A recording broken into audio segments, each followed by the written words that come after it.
கொஞ்சம் கூட பாராபட்சம் இல்லாமல் என்கிட்ட உள்ள அது என்னது பாவக்காய் பகடாவை புடுங்கி திங்கிறான் அந்த பையன்.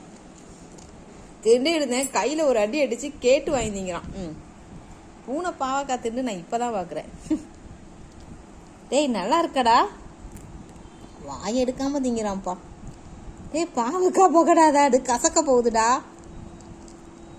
ஓ வயிற்றுல உள்ள பூச்செல்லாம் சாகணும்னு சொல்லிட்டு சாப்பிட்றியா? தின்னு உடம்புக்கு நல்லதுதான். இவருக்கு என்ன ஸ்நாக்ஸ் சாப்பிட்டாலும் நான் கொடுத்துடணும், இல்லை கட்டி கை மேலேயே அடித்து வாங்கிக்குவோம். அதாவது தராண்டிலாம் வாங்க மாட்டான், அழகாக மேலே கையை தூக்கி அப்படி அப்படி மெதுவாக வைப்பான், வச்சு கேட்பான். தின்ட்டான்.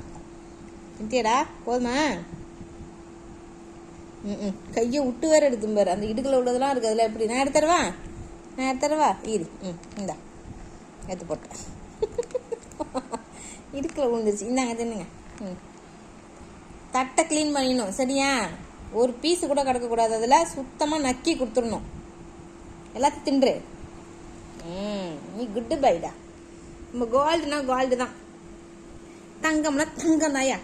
தங்கத்தை என்னைக்கு தகரமாக்க முடியாது, பியோர் கோல்டு. அப்படி தான் எடுத்தீங்கணும்.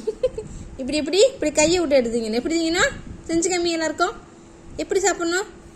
செஞ்சு கம்மிப்பா. கோல்டு எப்படி கையை வச்சு எடுத்துட்டீங்க? செஞ்சு கம்மி இந்த ஓரத்தோட எப்படி எடுக்கிறது? கை வச்சேடு எடு சொல்கிறேன். கையை வச்சேடு கோல்டு, கை வச்சேடு. அப்படி இப்படி கையை விட்டுடு, இப்படி கையை விட்டுடு. கை வைடா. இதுக்கு எதுக்கு என்னோட கை என் நாக்கே போதுங்கிறோம்.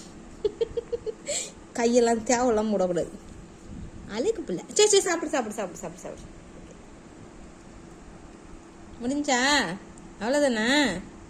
ஃபினிஷ் ஆயிடுச்சாம்பா. தட்டு க்ளோஸ். Okay bye. கிளம்பு. டாட்டா. போயிட்டு வாங்க, கிளம்புங்கப்பா. அவ்வளோதான், சரியாக போச்சு. ஓடுங்க, அவ்வளோதான் முடிஞ்சு போச்சு. திண்டாச்சு போயாச்சு. ஐயோ.